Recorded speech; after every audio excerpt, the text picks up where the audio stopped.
بسم اللہ الرحمن الرحیم۔ السلام علیکم۔ آج کی اس ویڈیو میں آپ ملاحظہ فرمائیں گے فضائل اعمال سے 5واں حصہ، جس میں حضرت ابو ذر غفاری رضی اللہ تعالی عنہ کا اسلام۔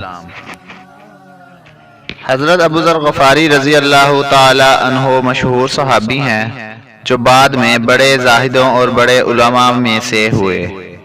حضرت علی کرم اللہ وجہہ کا ارشاد ہے کہ ابو ذر رضی اللہ عنہ ایسے علم کو حاصل کیے ہوئے ہیں جس سے لوگ عاجز ہیں، مگر انہوں نے اس کو محفوظ رکھا ہے۔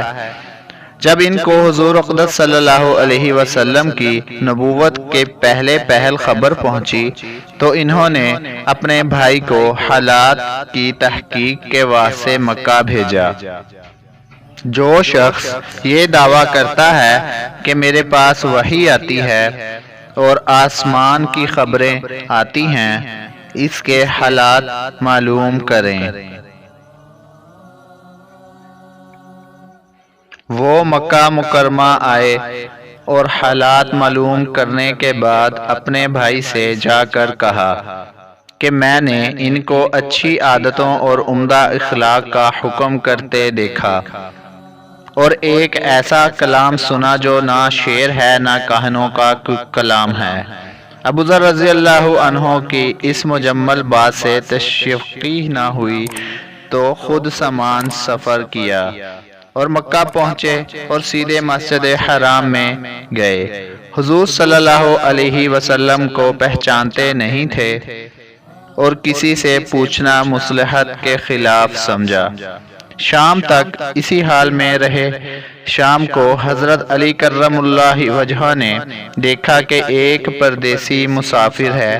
مسافروں کی، غریبوں کی، پردیسیوں کی خبر گیری، ان کی ضرورتوں کو پورا کرنا ان حضرات کی گھٹی میں پڑا ہوا تھا، اس لیے ان کو اپنے گھر لے آئے۔ میزبانی فرمائی، لیکن اس کے پوچھنے کی کچھ ضرورت نہ سمجھی کہ کون ہیں، کیوں آئے ہیں۔ مسافر نے بھی کچھ ظاہر نہ کیا۔ صبح کو مسجد آ گئے اور دن بھر اسی حال میں گزارا کہ خود پتہ نہ چلا اور دریافت کسی سے کیا نہیں۔ غالباً اس کی وجہ سے یہ ہوگی کہ حضور صلی اللہ علیہ وسلم کے ساتھ دشمنی کے قصے بہت مشہور تھے۔ آپ کو اور آپ کے ملنے والوں کو ہر طرح کی تکلیفیں دی جاتی تھیں۔ ان کو خیال ہوا کہ صحیح حال معلوم نہیں ہوگا اور بدگمانی کی وجہ سے مفت کی تکلیف علیحدہ رہے گی۔ دوسرے دن شام کو بھی حضرت علی رضی اللہ تعالی عنہ کو خیال ہوا کہ پردیسی مسافر ہے، بظاہر جس غرض کے لیے آیا ہے وہ پوری نہیں ہوئی، اس لیے پھر اپنے گھر لے گئے اور رات کو کھلایا سلایا، مگر پوچھنے کی اس رات بھی نوبت نہ آئی۔ تیسری رات کو پھر یہی صورت ہوئی تو حضرت علی رضی اللہ تعالی عنہ نے دریافت کیا کہ تم کس کام آئے ہو، کیا غرض ہے؟ تو حضرت ابو ذر نے اول ان کو قسم اور عہد و پیمان دیے اس بات کی کہ وہ صحیح بتائیں، اس کے بعد اپنی غرض بتائی۔ حضرت علی نے فرمایا کہ وہ بے شک اللہ کے رسول ہیں، اور صبح کو جب میں جاؤں تو تم میرے ساتھ چلنا، وہاں تک پہنچا دوں گا۔ لیکن مخالفت کا زور ہے، اگر راستے میں مجھے کوئی شخص ایسا ملا جس سے میرے ساتھ چلنے کی وجہ سے تم پر کوئی اندیشہ ہو تو میں پیشاب کرنے لگوں گا یا اپنا جوتا درست کرنے لگوں گا، تم سیدھے چلتے جانا، میرے ساتھ ٹھہرنا نہیں، جس کی وجہ سے تمہارا میرے ساتھ ہونا معلوم نہ ہو صبح کو حضرت علی رضی اللہ عنہ کے پیچھے پیچھے حضرت صلی اللہ علیہ وسلم کی خدمت میں پہنچے۔ وہاں جا کر بات چیت ہوئی، اسی وقت مسلمان ہو گئے۔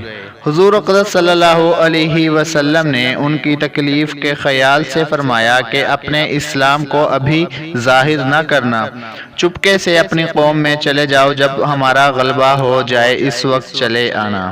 انہوں نے عرض کیا کہ یا رسول اللہ صلی اللہ علیہ وسلم، اس ذات کی قسم جس کے قبضے میں میری جان ہے کہ اس کلمہ توحید کو ان بے ایمانوں کے بیچ میں چلا کے پڑھوں گا۔ چنانچہ اسی وقت مسجد حرام میں تشریف لے گئے اور بلند آواز سے اشہد ان لا الہ الا اللہ و اشہد ان محمد الرسول اللہ پڑھا۔ پھر کیا تھا، چاروں طرف سے لوگ اٹھے اور اس قدر مارا کہ زخمی کر دیا، مرنے کے قریب ہو گئے۔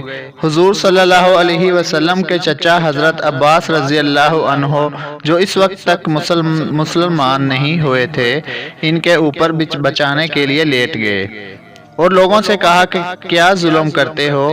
یہ شخص قبیلہ غفار کا ہے اور یہ قبیلہ ملک شام کے راستے میں پڑتا ہے، تمہاری نجات وغیرہ سب ملک شام کے ساتھ ہے۔ اگر یہ مر گیا تو شام کا آنا جانا بند ہو جائے گا۔ اس پر ان لوگوں پر بھی خیال ہوا کہ ملک شام سے ساری ضرورتیں پوری ہوتی ہیں، وہاں کا راستہ بند ہو جانا مصیبت ہے، اس لیے ان کو چھوڑ دیا۔ دوسرے دن پھر اسی طرح انہوں نے جا کر با آواز بلند کلمہ پڑھا اور لوگ اس کلمہ کے سننے کی تاب نہ لا سکتے تھے، اس لیے ان پر ٹوٹ پڑے۔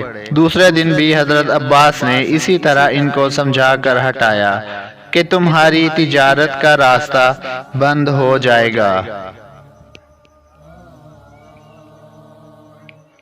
حضور صلی اللہ علیہ وسلم کے ارشاد کے باوجود کہ اپنے اسلام کو چھپاؤ، ان کا یہ فعل حق کے اظہار کا ولولہ اور غلبہ تھا کہ جب یہ دین حق ہے تو کسی کے باپ کا کیا اجارہ ہے جس سے ڈر کر چھپایا جائے، اور حضور کا منع فرمانا شفقت کی وجہ سے تھا کہ ممکن ہے تکالیف کا تحمل ہو، ورنہ حضور کے حکم کے خلاف صحابہ کرام کی یہ مجال نہیں تھی۔